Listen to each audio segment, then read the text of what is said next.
All right, got our recording going here. It is February 15th, so a day late and a dollar short, but happy Valentine's Day to all of you from yesterday. Anyway, welcome aboard. Welcome to the call here. Pretty cool, pretty exciting stuff in relationship to the ACT program. I've got Jonathan Herbert on board now, and he's our new affiliate manager. So if any of you guys want to promote ACT, we're really gearing up. We're getting ready to go big on that this year. So we're going to line up webinars on a weekly basis and do, like personalized webinars to each person's group. So if you want to promote, you've got a group, or you want to, any way you want to promote the ACT program, I'll put you in touch with Jonathan and he can get you on the schedule, and we'll do a special webinar just for you that's private labeled, and then you can promote that. It'll have your affiliate link in it, and away we go. So that's our goal. We want to spool things up, and it's our hopes to do 3 to 4 live events each year moving forward. So those are going to start up here pretty quick once we get things rolling. We've got our first one lined up for, I believe, next Tuesday. So anyway, if you want to get on that schedule, I will get you in contact with Jonathan, and he can get you scheduled in. So pretty cool. I think Ted, you're in line. I think he's got you lined up to get on that schedule. Hey, there's Michelle. How's it going? Welcome back. We haven't seen you in a while. I'll unmute you there. There you go. Now you can talk. Yeah, we just have had a lot going on, so I'm happy to be back. I'll try and get in more often. Oh, It's cool. my new office. Oh, that's awesome. Yeah, I like your background. That's pretty cool. This is my new office. I like it. I finally, after all these years, I finally got green screen set up. So now I got a green screen studio in my office now too. It's just not behind me. Yeah, very, very cool stuff. So anyway, this is pretty much just an open call, and anybody that's got anything, you can go ahead and come out. Go ahead, Gregory. Thank you. So bring you up to speed. I was at my mastermind with James. I think I mentioned it last time that I also accepted the idea that I'm an options trader coach. Doing my thing on, and it took me 3 years to accept it. I still don't see any money in it because there's so much big competition out there. But the good part is, there's a gentleman named Courtney Smith who has a thing called Wealth Builders. I forward him your information to him, and I had a talk with him yesterday, and he didn't even know that there was such thing as a web evaluation of knowing traffic out, how much is conversion. So hopefully he'll be in contact with you. The thing is, though, he's given me his blessing that I will be I have an affiliate with him, and so after next Tuesday's talk, my next evolution is I'm going to have. You know about the turtle traders? Okay, real quick, like the guy took 13 people off the street, trained them as traders, and they all end up graduating millionaires in 1984, 85. And so I'm going to be doing the same thing with options traders. So I'm going to have the options turtles.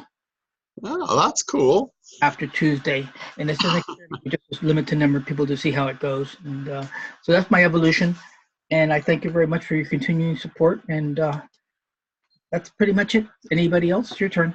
All right, awesome. Well, before we move on, I want to address something there that you had just said, and I think this is important to everybody, especially those of you that want to be a trainer, a coach, or teacher of anything. Gregory, you said it took you 3 years to accept what you want to be, and that's a really important distinction, that if you guys want other people to see you as something, first you've got to believe it yourself. You know, if you don't believe it yourself, you won't come across with the same authority. You know, it's like when you believe things, it's contagious. Other people will believe it as well of you. If you're timid and kind of uncertain of yourself, uncertain of your skills, anything like that, that is going to show through. You know, they say that a dog can sense fear. Well, people can sense it too. And that does, when you have a fear about you, that just, it radiates out. So the sooner you can really accept who you are or who you want to be, you don't necessarily even have to be there yet, but you've got to believe it. You know, the faster you believe it, the faster others will believe it, and the faster you will become it. So I notice that a lot. I see people on stage, you know, that are just starting out, and you know, a lot of times it's a new thing for them, and you can smell that a mile away, and they don't get the amount of success right out of the gate, and it's because of that.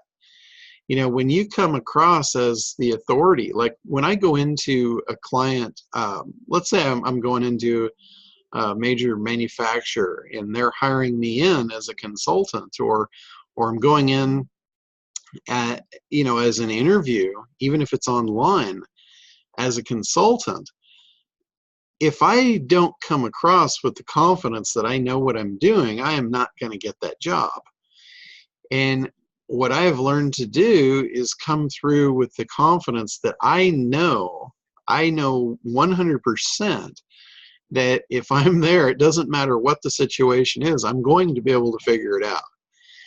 And I might not have the answer right then, but I know I will be able to do whatever they need done. You know, and if I can't do it myself, I can get it done. I can find somebody to do it. So when I walk in, I carry myself with that. And I've never had anybody, you know, turn me down because they didn't think I could do it. Even if I'd never done it before, I was always believable that I could do it, and I've always come through as well. So that's something just from like a mindset issue, that you can't approach business with any kind of fear inside you. You've got to have a confidence level. And even if you don't know something, you know, when you're talking to somebody and you don't know it, it's okay to admit that. You just say, you know, that's not something that we've done before. That's not something I'm familiar with, but it's not out of the realm. You know, we can figure out anything. You know, and you can give other examples. You know, I've done this, no problems. You know, you have to take that approach that there are no problems, only solutions. So yeah, go ahead, Gregor. Well, and the thing is, what you just stated was absolutely so true, because when I would get in conversation about options, people would go into this whole thing about the spreads and the diagonals. They were what's called the exotics or the advanced options. And I've been through studies with, when I first got introduced to them, I didn't like them anyhow because I felt it was too complicated to get the job done.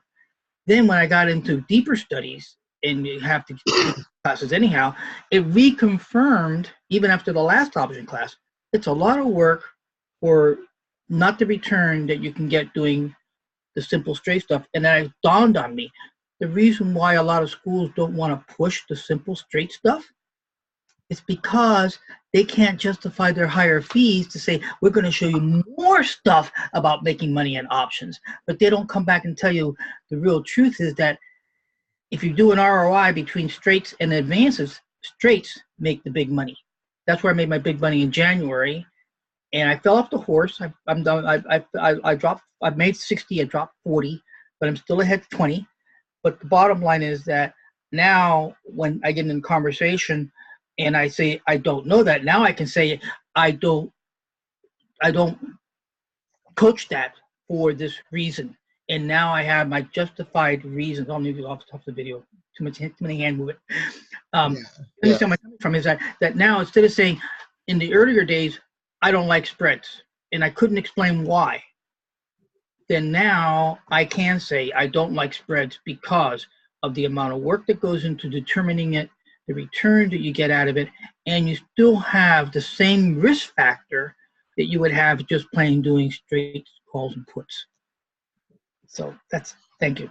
Yeah, so that, you know, that's a great point. You don't always have to have the answers for them, but education is really, that's a key thing, especially if you're going to be an authority. You know, to be able to, when somebody comes up with something, you know, they also like the easy way. Every business owner I've ever dealt with, they never liked complicated. Whenever I could make things seem easy, they all like that. Everyone migrates toward easy. You know, it's like, we're like electricity. We'll take the path of least resistance. So I found that to be very true. So, all right, anybody else? Come on out with your questions here. Again, there's no right or wrong or bad questions here. Tell me where you guys are stuck. Hey, Hi, John. can I share something? Sure, go ahead. Okay. I'm new to most people because you haven't seen me in a while. My name is Michelle Calloway, and I believe wholeheartedly in this ACT program. So I've been actually doing my own thing on the back end, but right before Thanksgiving, I had a kind of like a clearer vision of where I am to take my company. And so I am creating this Tech with Heart community, and we're going to be doing live events every month, but then we're also going to be building an online, going to be multiple tiered membership kind of a platform, because I believe people will find great value in what we're trying to build here. And so I guess I've just never done anything like this before, so I'm learning as I go here. But one of the things that we're really excited about this Tech with Heart initiative is to kind of speak to what Gregory and you were just talking about, the make it simple and make it understandable. What I'm finding as a tech founder, that especially people who are a little bit older, like over 40 or higher, they see the value in needing technology to enhance their business, to help grow their business, but they're very intimidated by it. And so one of the initiatives with Tech with Heart is that we are going to empower them. So we're going to enlighten them and then empower them by offering workshops, perhaps a little bit more one-on-one type workshops, or maybe smaller group formulated workshops and whatnot. And we're going to be building up some joint venture partnerships with entities such as your own that would provide a tremendous service, and it's done well, and it's done with heart, and people will feel comfortable to be able to work at their pace or ask questions and not be intimidated that they're going to be insulted or put down or anything like that. So that's kind of what I am trying to do. And I've been speaking about it, talking to people about it, emailing people about it, putting posts out there about it. And it seems to be resonating. I'm in my very early stages, just barely beginning to crawl here, but I don't know if you have any insight on how to do something like this. I've got a membership theme I've put onto my WordPress site, so we have some access to different tiers, so different people can have access to different things. I don't know, I just wanted to share that with you, see if you had any insight, input, or anything like that. Sure. Well, let me ask you this. Is this an extension of Revelio, or is this something new? It's kind of like Revelio, which is an augmented reality marketing tool, for those of you who don't know it. Revelio is like the golden thread through it all. So one of the barriers that we've had with augmented reality marketing, again, is that people don't know about it, or when they see it, they're very intimidated that it's way above their heads, and they don't feel like maybe it's for them because it feels too maybe more sophisticated than their confidence level. You know, we were just talking about that, right? Confidence. Yep. Yep. So with Revelio, my whole approach, and the whole reason I'm even bringing augmented reality marketing to people, is because I've seen the incredible human connective power of this tool that bridges the real world with the virtual world. And it can be used for businesses, right? To really connect with your customers in a way that they're very much caught up in wonder, and they're instantly influenced to think that you're like the expert that they definitely should be working with. They don't really feel like they need to look any further, and there's high conversion rates that go along with this technology. So Revelio is the mama ship. And Tech with Heart is kind of like I'm extending my arms and trying to build a warm community around not just augmented reality marketing, but like video marketing, virtual reality, how you can utilize that. What does 3D printing fall into line? What about relationship marketing? And so I'm going to be bringing in a lot of these different marketing techniques, but always educating people on how to take those techniques and elevate them quicker through technology. So it's kind of, it all fits. Okay. Well, my fear with it, we talked about fears there. I have a fear with this one. My fear is you might be getting off track. And what you should base all these decisions on your analysis, because what you're doing now, you're taking something like everything I've heard you talk about prior to this has all been Revelio. And now this seems like a very, very different direction. My question would be, is it because of your research? Has your market research dictated this change, or is this just something, the market research is saying that people are fascinated by it, but not all are jumping on board with it. And I've been hearing that I need to get on my own stage and speak more often. And I've always kind of approached Revelio as a relationship marketing tool, but it's like taken to the next level with this augmented reality technology. So I'm kind of just expanding on this relationship marketing conceptual foundation. Okay. With Tech with Heart, and by providing Tech with Heart a community for people to come in, I can also invite guest speakers to speak about other marketing techniques that aren't my expertise, because augmented reality is my expertise. And then from there, we could do joint venture workshops and whatnot to provide further hands-on and more empowerment. So from coming back, I want to kind of tie this into the ACT program, and because the ACT program really is the basis for a successful marketing campaign. And it always starts with the most profitable segment of the market. So I want to make sure that you've identified that first, that you've got your profitable segment and you've picked out your ideal customer out of that segment. Because anything that you build should be in tune with them. You should be speaking their language, and you should really be on their track. So what I'm thinking has happened was you're surrounded by people that are giving you feedback that are not from your ideal target market base. Well, I'm getting a lot of feedback, but the target market base, I'm actually targeting video marketing companies, because video marketing is king, and people are going to them. And so we have a distributor model built in so that video marketing companies can actually take Revelio as an extension and add it on as the service offering of theirs.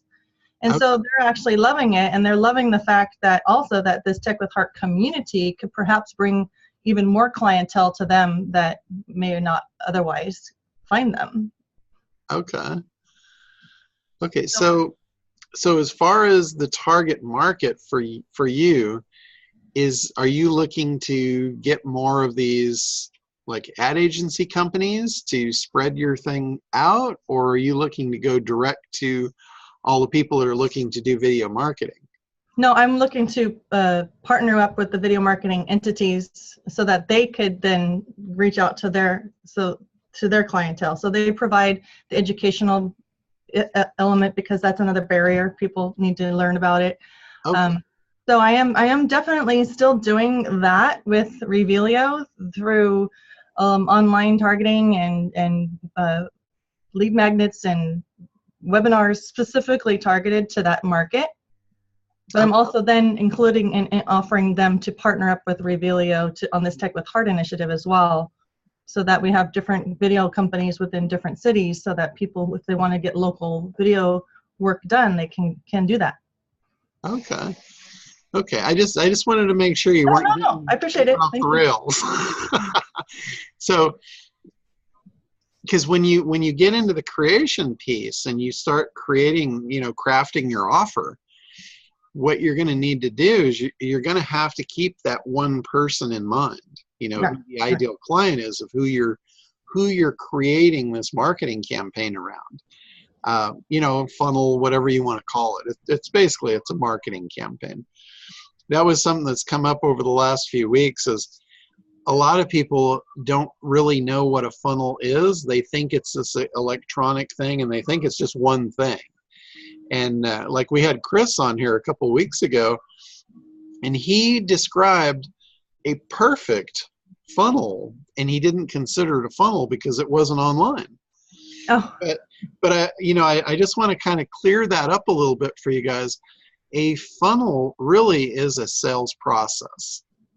It doesn't have to be a ClickFunnels. It doesn't have to be an Infusionsoft. It can be anything that is simply a sales process.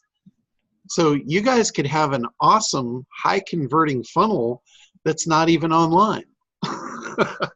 So I just wanted to kind of like throw that out for clarity for everybody. So what you need to do as far as like when you're creating that funnel, or that sales process, it's really, really important that you know who you're talking to. So if you're creating the tech with heart to go after the agencies, are you packaging that as something that they can offer to their clients? Or are you approaching them with the tech with heart thing? So I'm still target segmenting for Revelio, and I'm selling Revelio to these video marketing companies. That's my target market for Revelio. Okay. This tech with heart is more or less kind of like I'm leading up a meetup. So I'm calling this meetup Tech with Heart, and I'm inviting local business owners to come and potentially learn about new emerging technologies and techniques that could potentially elevate them in a quick manner. And I'm not specifically targeting video marketing entities only for that. I'm just reaching out there, doing blasts in my local communities that this is happening. Okay. And I'm using my influence base or influencer to market that as well, so I'm also having another platform specifically that I'm leading. It helps elevate my level of influence in the community. Okay. But what I was kind of getting at there is when you're creating a marketing campaign, whether it be for trying to create a community or trying to promote Revelio or trying to promote other companies to sell Revelio for you, yeah. You've got to kind of pick which one of those you're creating. And they will not be the same. No, understood. Yeah. So I just want to make sure that you got that piece. I'm not abandoning Revelio by any means. I'm just kind of. Yeah. It sounds to me like you've gotten frustrated with it, and you're. Well, I know it's not a fit for everybody at this time. So I'm just continuing to focus on Revelio's efforts with my target market, and then I'm just kind of opening the door to JV partnerships with other entities that could also bring value to a business owner to get them off the ground and provide them an opportunity to learn this in a way that's non-threatening, to learn the technology, to an environment in which they feel safe and cared for. Okay. And I don't want you to feel like grilled with this. I'm just I'm trying to figure out like the best way I could help you to accomplish what you want to do. So is there a revenue model with this new thing?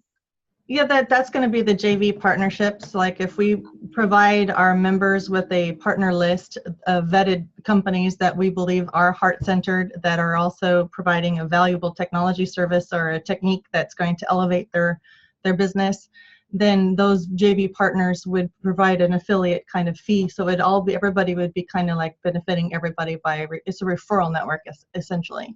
Okay. Through that. And then also we'll be listing many workshops, and we can list different workshops that are happening in different cities that can provide more of a hands-on approach but I wouldn't be doing all of that. My partners would be doing it. Okay. So at the risk of sounding heartless, which I am not, I don't want to be ever, but when it comes down to a marketing campaign, it's important to understand who you're shooting for, and answering the question of what is their problem, what's their, like what keeps them up at night? Mm-hmm. Do they stay up at night thinking, I need more heart? No, they need more knowledge of tech that can help elevate them with their existing avatars, personas, and how to get out there and how to stand out from the crowd. Okay, so that is something that would draw them in, and I'm just not sure that you're on target with the tech with heart thing. Okay. And again, I don't mean to sound heartless, like, that shouldn't be your driving factor, but that might not be your carrot that you put out in front of them to get them to run to you. Okay.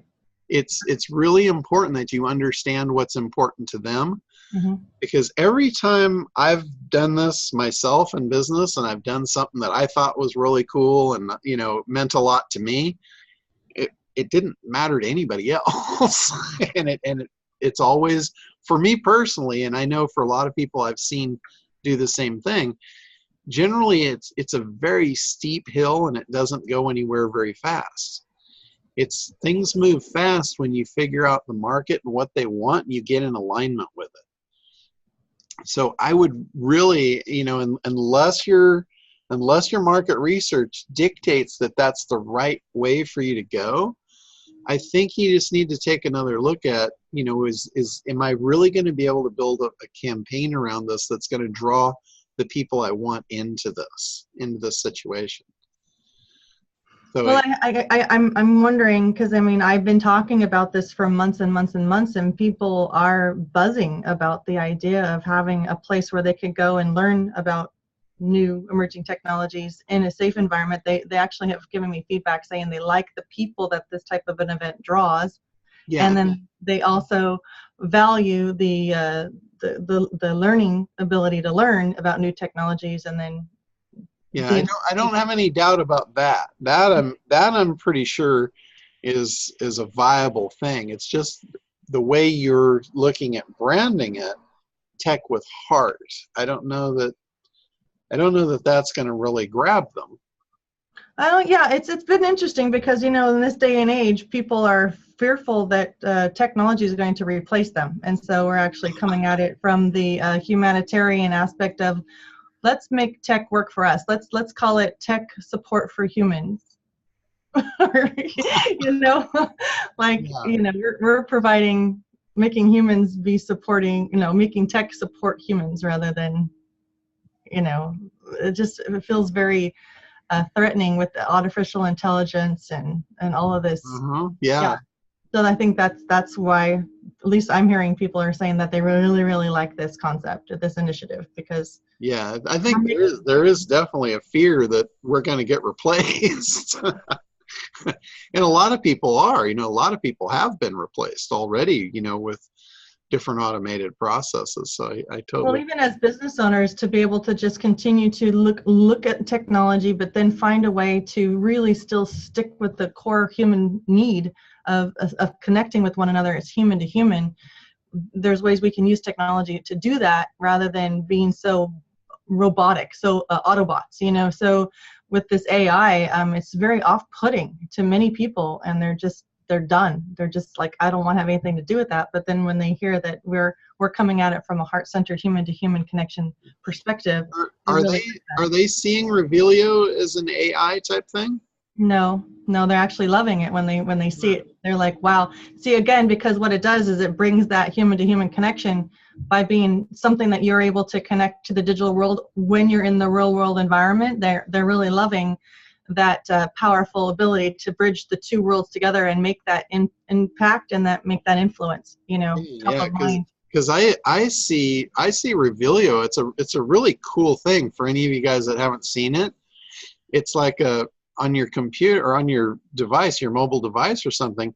It's almost like scanning a barcode, but then it comes to life with a video. It's all image based, yeah. So there's no sterile barcodes. It's all images. Yeah, like if you had a book or a business card and you put the little code on it, when you scanned your device over it, it would bring up a video that tells about the item, about the product or whatever it's on. It's really cool. It's an awesome thing. And I think a lot of business owners, because a lot of things now are going to this interactivity, and the millennials love interactivity. They don't. Experiential marketing, they're calling it. Yeah, they don't like static stuff. They're growing up in a whole different world than we grew up in. So the technology, I think if you market it toward businesses that want to reach that new market that they're not appealing to, I think that's really powerful for you. That's a good angle. Thanks. Yeah, because that's where I always go. I always go for, like, what is the fastest path to penetrate a market and get a message across? And that always comes easiest when you figure out what they want, and you just do that. So I think, I really think you've got a great thing. And I think there's a huge market for you. And I want to see you hit it fast. I just want to see you just crack that code and just go after it. All right. Well, I appreciate your input on this Tech with Heart thing, and it's kind of like just a monthly event at this point in time where we're kind of having a meetup, and Revelio is always going to be presented because Revelio is the mama. Yeah, I just see it as being such a soft approach. It's almost like I feel like you're derailing yourself. Well, a lot of my competitors are way bigger than me, and so I'm really kind of trying to come across with the AR company with more heart. Like, we will really, hold your hand and walk you through this process and take good care of you. We won't just, you're not just a number to us. Yeah, but I think focus rather than that. Let's try a different approach. If you'll allow me this latitude. I think what's more important to them is what makes you different. Being a smaller company is you're more nimble, you're more able to cater to their needs. Mm-hmm. I think that would make you very attractive in the marketplace. Okay. I think that's more what is in tune with their wants. And again, you got to kind of back this up with real research, but I've known a lot of business owners over a long period of time. And I can tell you almost across the board, they're all built out of the same material. When we're entrepreneurs, no matter what size entrepreneur we are, we all have the same hopes and dreams, and we all follow the same path. Some of us, the only thing I think that separates how far we get is knowledge. It's like, that came up at a mastermind I did. I think it was last week or 2 weeks ago, and somebody referred to me as being very smart, and I said, I don't think that's the case. I don't think I'm any smarter than you. I don't think I'm any smarter than any of you. I think what I have that gives me a better advantage is I have more information. It's not that we're any smarter than each other. It's just, what knowledge do we have? And the thing that I've gotten a lot of knowledge from is working with people, like working with you. Every one of you, I learn from every one of you every day. It's like, I can't tell you how much knowledge you guys impart on me. That's what makes me who I am. It's just access to all that data. Like, that's what made me one of the best SEO guys around, is because since 2008, I have been doing these calls and having everybody bring their SEO problems on. So I would see them from like hundreds of different angles. And really, it's just data. It's just information. So I just have more information than most people on that particular topic.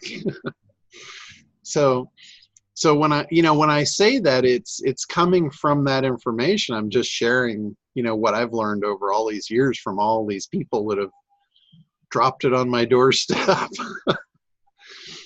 But that's really what I want for you. I want you to kill it. I want you to just go in as fast as possible and just, spread your goodness. I really think you have an awesome product. Thanks. So, anyway, I'm sorry, I didn't mean to like shoot down your idea or anything. I just want to make sure that whatever any of you guys are doing, that it's based on, you know, what you've learned from the market thing, because that's what ACT's all about. That's why I created it, and I've seen it just over and over and over. It's why ad agencies work the way they do. You know, it's a formula. It's all based on formulas. It's like it goes back to you know, Benjamin Franklin. You know, he had a formula that dealt with beliefs, and that's one of the things. If we're going to sell something, it doesn't matter who we're selling it to. If we're going to sell anything, it really doesn't matter what your product or service is. To be able to sell it, the person on the other end that's going to buy it, they have to have certain beliefs in place. And Benjamin Franklin came up with an idea, a process to change and alter those beliefs to make a sale, to align you with being able to make that sale. And it's identifying those beliefs first, which is, again, it comes back to the analysis piece. That's why it's so important to understand who our target is, and understanding what the beliefs are in that target. Because if we understand those, we can create beliefs that will allow them to buy. And those beliefs that they have, those are objections. It's like, why doesn't somebody buy your product or service? It's because they have an objection. That objection is based on a belief that they have. It might not be a real belief. It might be just something in their head that doesn't exist. And usually it is. Because most everybody, if you get a really good salesperson can sell almost anything to anybody. And all they really do is they just figure out what is the objection, what's holding you back from making this purchase, and then they spin the conversation in a way that clarifies it and gets you to understand this is the right thing for you. It will do what you need to do, and it will get you the desired outcome you seek. And once that's done, then a sale is imminent. So it's like, and it's all formulas, and it hasn't changed for hundreds of years.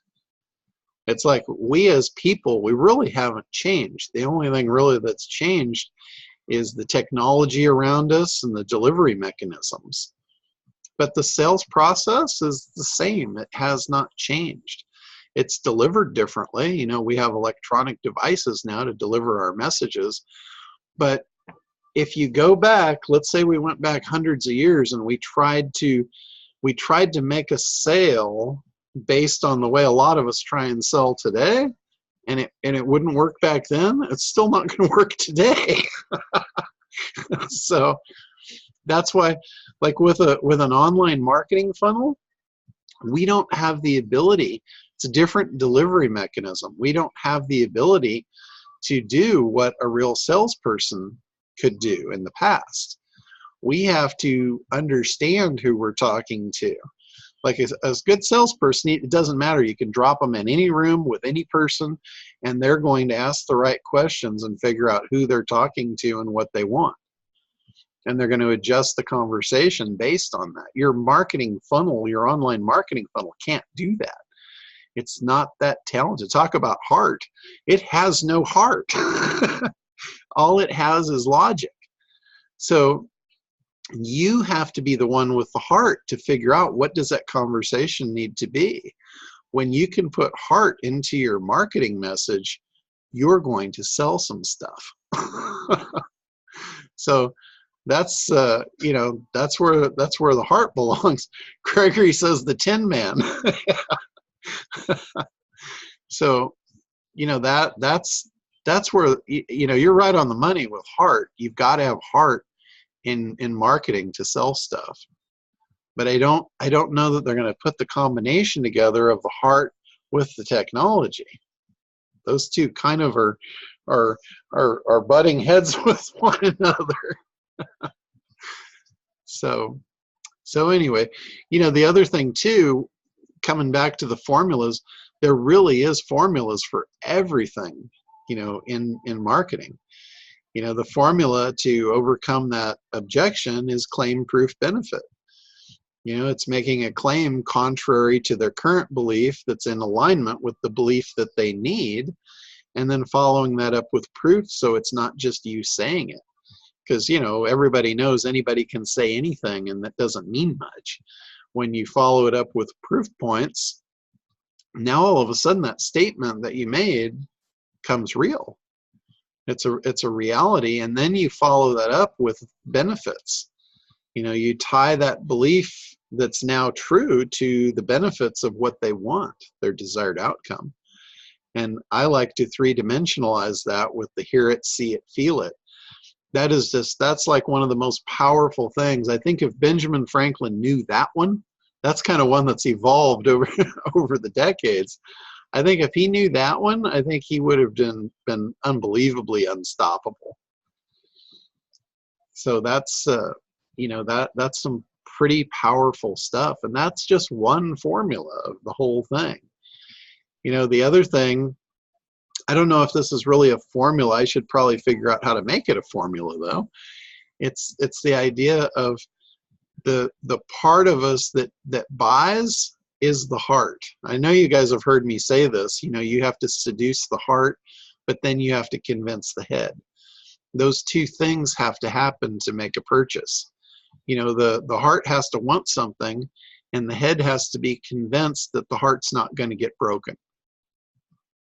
That's really how it works at a core level. That's how us as human beings, that's how we operate. Our head is in place to protect our heart. And so that's why I say, you have to seduce the heart. The heart is seduced by promises of what it wants. So that's like when you throw out these statements of what your product, you shouldn't say what your product is, you should focus on what your product does. And if what your product does is in alignment with what the heart wants of your ideal client, then you're going to create that desire and that demand for your product effortlessly. The next thing, the only thing now that you've got to do to turn that desire into a sale is you have to remove the doubt. You have to convince the head. So you've seduced the heart, now it's time to convince the head. And you convince the head with that claim proof benefit. Because the head is where the objections lie. There's never an objection to the heart. The heart just wants what it wants. It's like a 5-year-old kid. It just loves everybody, and it just wants what it wants. It wants to be happy. And the head is it's there to protect it. It's there to make sure that it doesn't get broken. So the head's not going to allow a purchase unless it's convinced that the heart's safe. And again, that's human nature. It's not new. It's like been around forever. So that's the whole point and the premise of ACT, is to be able to take that knowledge and input that into your business and create a marketing message that follows that, makes that happen. You want to create desire and demand. That's job number one of your marketing. When you do that properly, it makes sales superfluous. You don't have to be a salesperson. You just have to be able to take an order. I love using the analogy of McDonald's. They have done this phenomenally. They've created demand and desire in the market. When was the last time you walked into a McDonald's and saw a salesperson? They don't exist. They're just order takers. So that's what you want to get. You want to get your business to the point where you just need to be an order taker. Your marketing will create the demand and desire, eliminate the beliefs, create the beliefs that it needs, and sales will come. Pretty cool stuff. All right, so any questions about any of that, or anybody else got new stuff for us?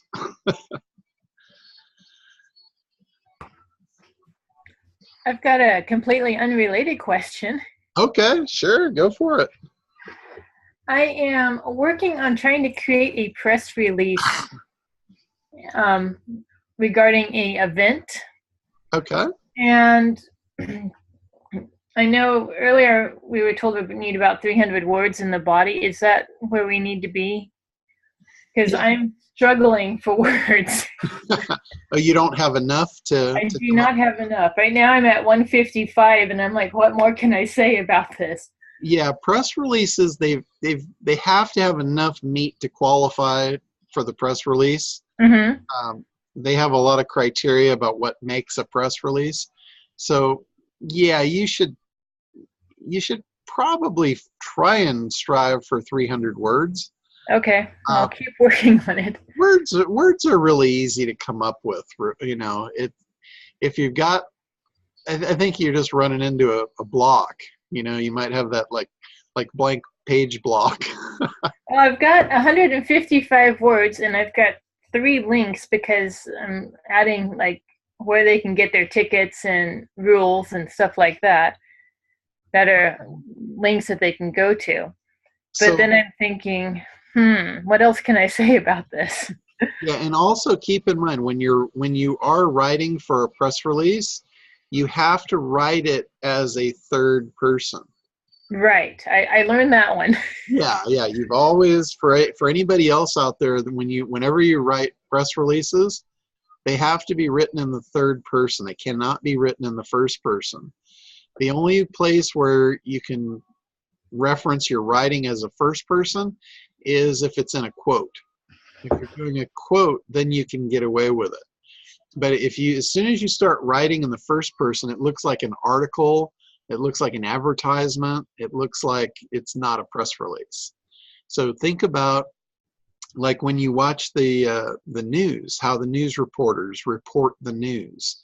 That's what you're doing. A press release is reporting the news, and they have to come across that way. But like with an event, you might give a little background about the company and why the event is what it is, where it came from, who got the idea. You know, that's a way right there. You can throw another 50 to 100 words on top of it just by adding that little piece to it. And okay, because they've been doing this for quite a few years. Yeah, you could go back to, you know, talk about the company. Okay, that would help. Yeah, all you have to do is just say, you know, the company's been around, they've been doing this, you're reporting the news. You're reporting why they are who they are and what they're doing next.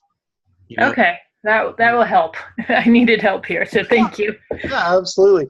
The other thing you can do too, and this is how you can be very creative in weaving a marketing message into a press release, is you can say why they put this program on, and basically in your description of why they're doing what they're doing, you can describe the desired outcome of their customers, what they're going to get by going there.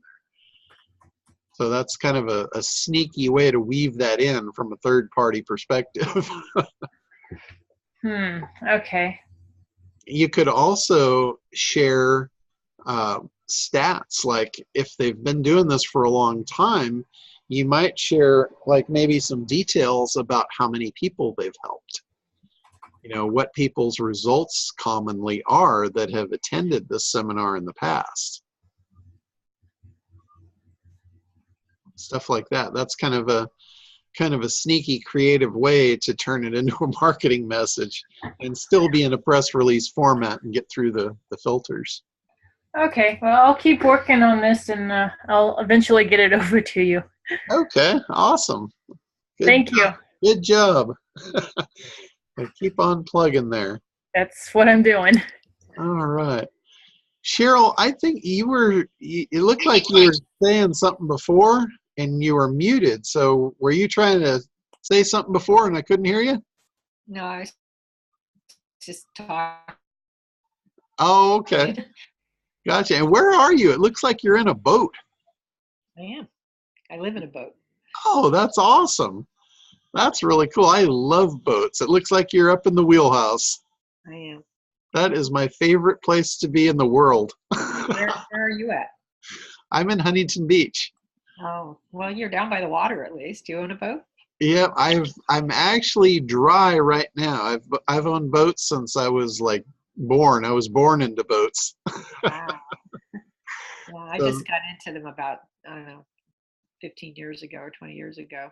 But yeah, I was seeing that. I'm like, that looks like a wheelhouse. I'm kind of getting jealous over here. yeah, we have a big 60-foot sedan type boat that we live on in Marina Del Rey, actually. So Oh, cool. Yeah, that's awesome. You're not very far from me. Huntington Beach. Yeah. If you live in LA, Huntington Beach is a million. Could you, But I guess could if you, you live in Philadelphia, it sounds pretty close. That's true. Yeah, my last boat was a 65-foot Drake in Newport Harbor. Wow. And yeah, uh, my favorite place was being in that wheelhouse. I'd go out there and be catching fish. Oh, you're a fisherman. Yeah. No, we don't Yeah, do. yeah. Sometimes you're I bold. this is the thing. Everybody loves this statement. I hate fishing, but I love catching fish. right. And I treat business very much the same way. I'm not in it for fishing. I'm in it for catching. Good point. Good analogy. Yeah, yeah, cool. I come from a family of fishermen myself, well, actually, 4 generations back, but Puerto Rico. So they got the South Caribbean. And one of my dreams when I first started working was to get a Drake, like you stated, and Yeah, have it in Puerto Rico. But oh well, life went different way. But fantastic. Nice to congrats, Cheryl. yeah. I think as far as I know, the Drake that I was in partnership with, it was the only one in Newport Harbor, and it was that was a classic. Really, really cool boat. Didn't go very fast, but sure hauled a lot of people. Was it a powerboat? Yeah, Yeah. yeah, You don't want to go fast anyway because the consumption of fuel is exponential for every knot you add, right? yeah, yeah. Exactly. More money than you're burning fuel. Yeah, yeah. We would go at 8 knots. We could. It was about a gallon to a gallon and a half per mile. And if you wanted to go 10 knots, it went to about 3 gallons per mile. So you're right on the money with that. Yeah, you can't be in a hurry with a big boat like that unless you just got a whole lot of money to burn. Yeah, I don't. I'd rather stick with our business. Hi, John. Hey, Lewis, how's it going? Uh, um, Very good. Quick question about SEO. Okay, sure. And a client of mine bought this week 5 domains, exact match domains about renting car here in Spain. Okay. And I'm just started this client 2 weeks ago, and he said, "What should we do with these domains? Redirect or create a campaign? Let's say a pay-per-click campaign or any other campaign, and then bring the clients from that domains. I mean, rank those domains and then bring them to the main website. But the problem is there are big brands that if you search for instance, rent car plus city, there is no exact match domains anymore in the first page." Yeah, yeah. The exact match domains really have lost a lot of their juice. So, and the other thing too, you have to be careful with how many websites you want to put up to optimize to try and rank, because if you don't have the budget to do it effectively and you spread yourself too thin, you might not do a good job on any of the domains. So you have to be careful of that. So look at, what is the budget for it? I really personally think you're better to build one authority site myself. I've always thought this. There's been times along the way when exact match domains, were just like the thing to do and they worked really, really well, but it's not a long-term business approach. You know, I would prefer to see the client go with an exact match that is their brand name, that is unique only to them, and then do the proper linking campaigns, and then add those domains on top. You know, you can park them on top with masking, where the domain will show up as its own URL.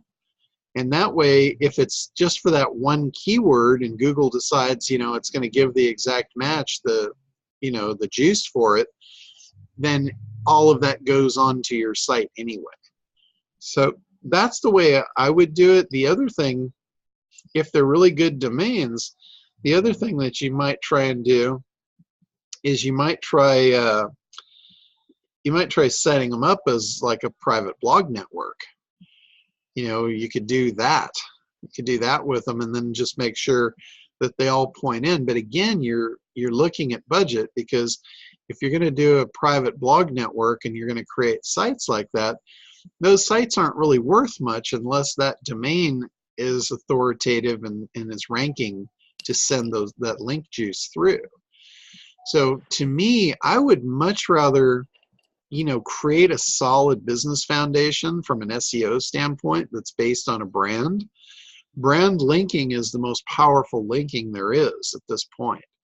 You know, yeah, you still needed some exact match links coming in, but very, very few in relationship to the brand and the URL links, the naked links. Those are far more important. Like when I analyze a lot of my clients side by side, and I see the ones that are doing the best SEO-wise and the ones that are just going crazy and ranking for hundreds and even thousands of terms, they are all based on a brand domain name. I don't have any exact match domain names that are doing that. They just don't have that juice and that authority. So in your question there in the box, 301 redirecting the 5 domains, not going to put the brand in jeopardy, and that's correct. It's a very common thing to redirect domains over to one domain. Like you might have different variations. Like on my Internet Dominators site, I've got different variations of that with different spellings. Like some people will naturally spell Dominators with an ERS on the end instead of an ORS on the end. So there's no problem in that. That's a very natural thing to do. It's not like you're going to get on the radar and get shot down because of that. So no problem there. There's no jeopardy whatsoever in doing that. So yeah, the other thing too, let me share something with you guys as far as like for SEO, the best types of links. It's called outreach. And this is the best way to do that. So outreach is basically looking for other sites that rank for your same keywords or similar keywords, and then creating a really good content piece and putting it onto those sites with the thing in mind is you're going to get a link back. So you're offering to create content for another website owner, and a lot of these guys are doing blogs so they can get ads placed on their blogs, and they monetize their blogs that way. So authority bloggers are always looking to monetize their blogs. So you can actually pay to have your content on there with a link. They will always do that because that's what they're in the business for. The other thing is you've got a lot of sites that are looking for good quality content, you know, so they'll allow other people to write content and they'll put it on there. So what you want to do is you want to use search operator strings inside Google that will allow you to find those kind of links. And I talk about this in the SEO Dominator membership a lot. And like some of the ways that you could find guest blogs to post on is putting your keyword, go into Google, put your keyword, and then a space, and then the plus sign, and then another space, and then the quote, inside quotes, you can put guest blog, or guest blogger, or guest column, guest article, guest post, guest author, and you'll find a bunch of people that are in your niche that are perfect targets for this. Another one, there's a lot of sites out there that are looking for authors. And to do the same thing for them, you would put the keyword and then a space and the plus sign and then another space. And then inside quotes, you would put stuff like write for us, write for me inside the quotes, become a contributor, contribute to this site. You know, those are great ones to find those type of opportunities, and those are great opportunities for any of you that need you need to acquire links. It's a lot of work, but those are going to be your best, most powerful links. And the thing with those links, they're going to be absolutely unique. You're going to be the only one with them, so your competitors aren't going to be able to go and and spam onto those sites and just follow what you're doing. They're going to have to put in as much work as you did to do that. So, and they're going to have to create great content too, because a lot of those sites, if you're contributing content to another site, it's got to be good content or they're not going to put it on. So that's an important factor, is creating good content to do that method. So, all right. Anything else before we wrap up? I want to thank you guys for coming on the call, and great content. It really helps all of us as a group when you share what you're up against, what you're doing, and take advantage of these calls, because I'm more than happy to help you guys with whatever you need help with. So. All right, well, that's it for this week. We will see you guys next week, and everybody have a great week, and we'll talk to you then. Bye-bye.